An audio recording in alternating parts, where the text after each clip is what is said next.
قرآن مجید کا سورہ نمبر 113 سورہ فلق۔ سورہ فلق کے متعلق چند مختصر نکات۔ بسم اللہ الرحمن الرحیم۔ سورہ فلق موجودہ ترتیب کے لحاظ سے قرآن مجید کا سورہ نمبر 113 اور ترتیب نزول کے اعتبار سے سورہ نمبر 20 ہے۔ یہ سورہ مکہ مکرمہ میں نازل ہوا اور اس کا نام اس سورے کی پہلی آیت کی مناسبت سے رکھا گیا ہے، اور فلق عربی میں صبح کی سفیدی کے نمایاں ہونے کو کہا جاتا ہے۔ آیت نمبر 3 کے مطابق رات کی تاریکی کو اللہ تعالی نے سکون کے لیے پیدا کیا ہے، مگر کچھ لوگ اس تاریکی سے غلط فائدہ اٹھا کر معاشرے میں برائیاں پھیلانے کے لیے سرگرم عمل ہوتے ہیں اور دوسروں کو نقصان پہنچانے کی کوشش کرتے ہیں۔ آیت نمبر 5 میں حسد کرنے والوں سے پناہ مانگنے کا حکم ہے۔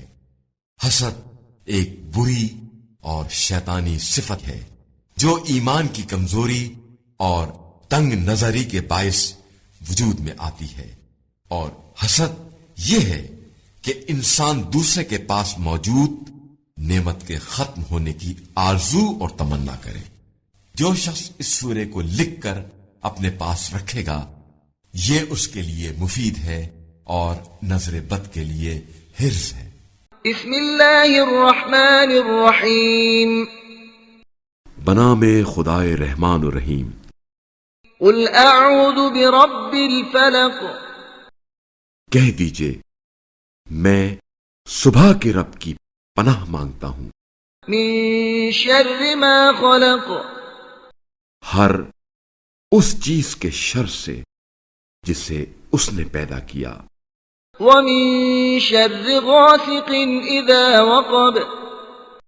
اور اندھیری رات کے شر سے جب اس کا اندھیرا چھا جائے، ومن شر النفاثات في العقد۔ اور گرہوں میں پھونکنے والی جادوگرنی کے شر سے، ومن شر حاسد اذا حسد۔ اور حاسد کے شر سے جب وہ حسد کرنے لگ جائے۔